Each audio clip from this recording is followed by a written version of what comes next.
Hello flowners, this is Nikita. और क्या आपको पता है कि इंडिया का कौन सा ऐसा स्टेट या फिर यूनियन टेरिटरी है जो क्राइम्स में सबसे आगे है? दिल्ली?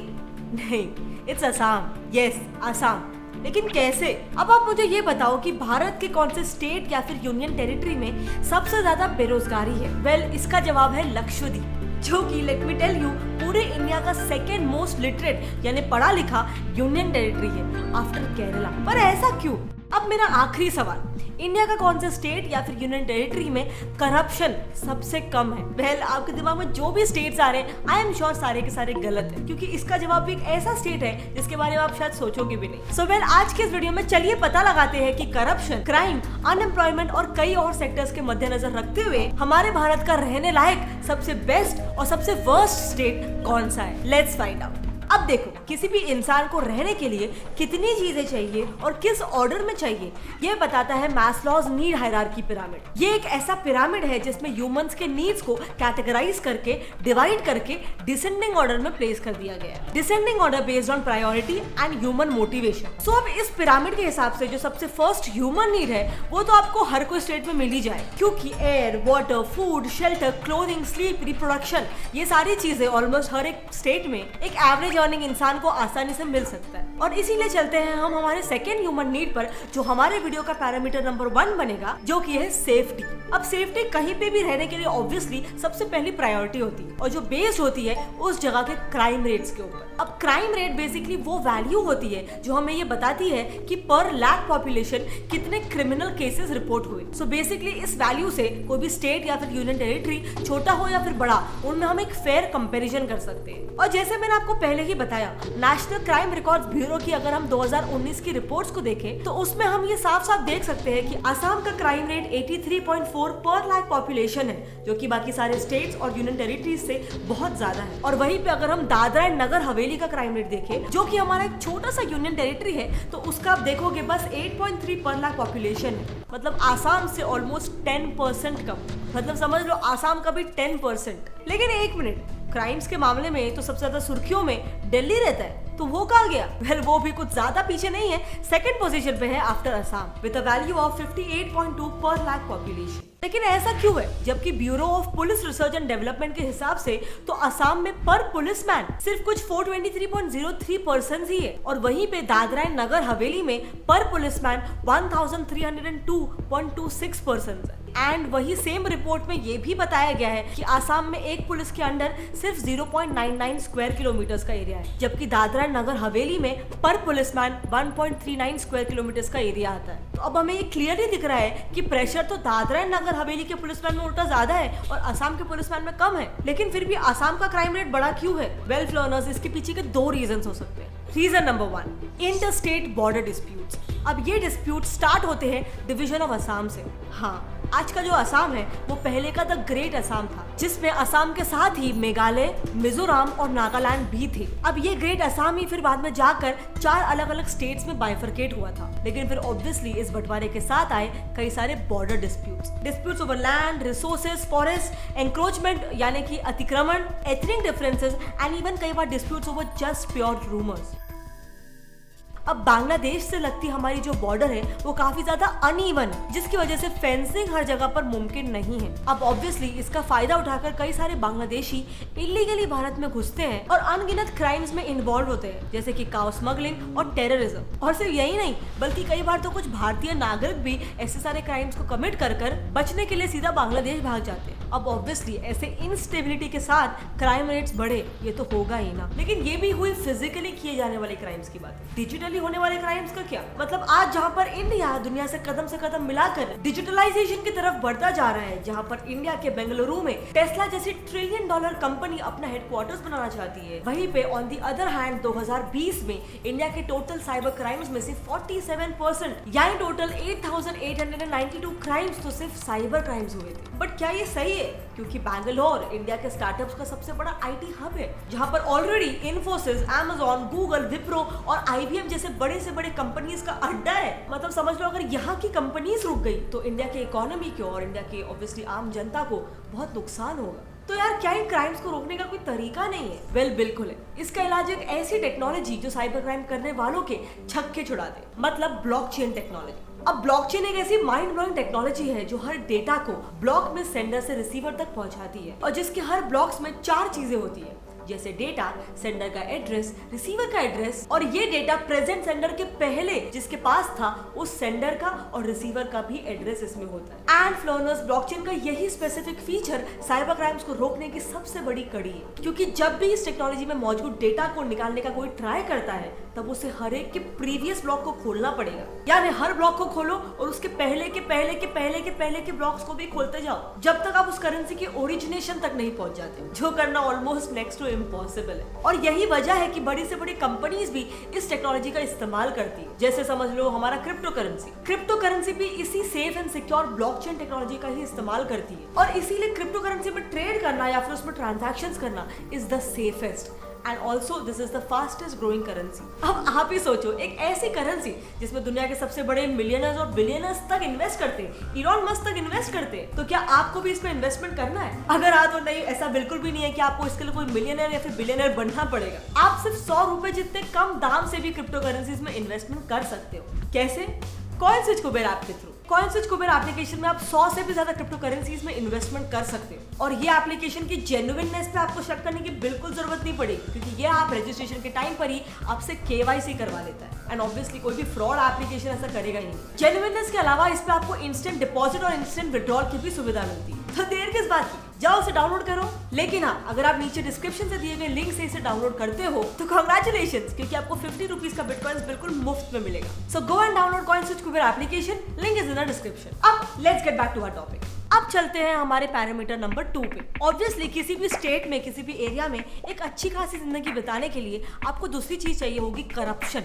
और क्योंकि हम लोग यहाँ पर रहने के हिसाब से बात कर रहे हैं, इसीलिए जिस करप्शन का लोकल पॉपुलेशन को सबसे ज्यादा इम्पैक्ट पड़ता है वो है corruption by police. Transparency international India ने 2019 में एक इंडिपेंडेंट सर्वे कंडक्ट किया था, जिसके अनुसार percentage of police who asked for bribe in West Bengal was 45, जो कि बाकी सारे स्टेट्स और यूनियन टेरिटरीज में सबसे ज्यादा था। लेकिन वहीं पर अगर हम लोग उत्तराखंड की बात करें तो वहां पर वो ऑलमोस्ट 0 था, क्योंकि वो कॉलम ही नहीं लिखा है। नाउ आई नो कि ऐसे इंडिपेंडेंट रिसर्चेस काफी लिमिटेड सब्जेक्ट्स पर ही कंडक्ट किए जाते हैं एंड ऑन दैट बेसिस ये 100% एक्यूरेट नहीं हो सकते, लेकिन फिर भी ये एक कंसिडरेबल इंसाइट देते हैं किसी भी टॉपिक पर। तो चलो अब जानते हैं कि ये दोनों स्टेट्स एक ही कंट्री में होने के बावजूद ऐसा क्यों है कि उत्तराखंड में करप्शन इतना कम है और वेस्ट बंगाल में इतना ज्यादा है। सो वेल, इसका रीजन नंबर 1 है टूरिज्म बेस्ड इकोनॉमी। उत्तराखंड की इकोनॉमी बहुत हद तक टूरिज्म और हॉस्पिटैलिटी सेक्टर पर बेस्ड है, जिसकी वजह से वहाँ के ज्यादातर सेक्टर्स का पुलिस या फिर गवर्नमेंट बॉडीज से एज सच सीधा संबंध नहीं आता है। क्यों? क्योंकि अगर टूरिस्ट अट्रैक्ट करने हैं तो नेचुरली उसे अपने लॉ एंड ऑर्डर को टॉप नॉच रखना पड़ेगा, क्योंकि अगर इस चीज की वजह से उस स्टेट की रेप्यूटेशन खराब हो जाती है तो पूरे स्टेट की इकोनॉमी सफर करे। अब उत्तराखंड में करप्शन या ब्राइब्स कम है, इसका रीजन नंबर 2 हो सकता है उत्तराखंड का vigilance department. Uttarakhand state government ने टूरिस्ट को करप्शन का सामना ना करना पड़े, इसीलिए उत्तराखंड विजिलेंस डिपार्टमेंट बना दिया है, जहां पर कोई भी आम इंसान भी कॉल या फिर ईमेल के थ्रू अपनी खुद की कंप्लेंट्स रजिस्टर करवा सकता है एंड उसके बाद कंप्लेंट किसी की भी क्यों ना हो, कोई भी पॉलिटिकल पार्टी इन केसेस में दखलंदाजी नहीं कर सकती है। अब वैसे तो ऐसा ही एक सिस्टम वेस्ट बंगाल में भी मौजूद है, West Bengal anti corruption branch के नाम से, लेकिन वहाँ पर जब भी किसी भी इंसान के खिलाफ कार्रवाई शुरू की जाती है या फिर सिंपली किसी भी इंसान को पूछताछ के लिए भी बुलाया जाता है तो वहाँ पर वेस्ट बंगाल की रूलिंग पार्टी उसे ऑपोजिशन की साजिश कह के या फिर इवन वाइस वर्सा ऐसे सब कह के वो लोग आपस में इन्वेस्टिगेशन में बाधा क्रिएट करने लग जाते हैं। यानी अगर सिंपली कहा जाए तो वेस्ट बंगाल में बस पॉलिटिकल विल की कमी। अब बात करते हैं स्टेट्स को जज करने वाले हमारे पैरामीटर नंबर 3 पे, जो की है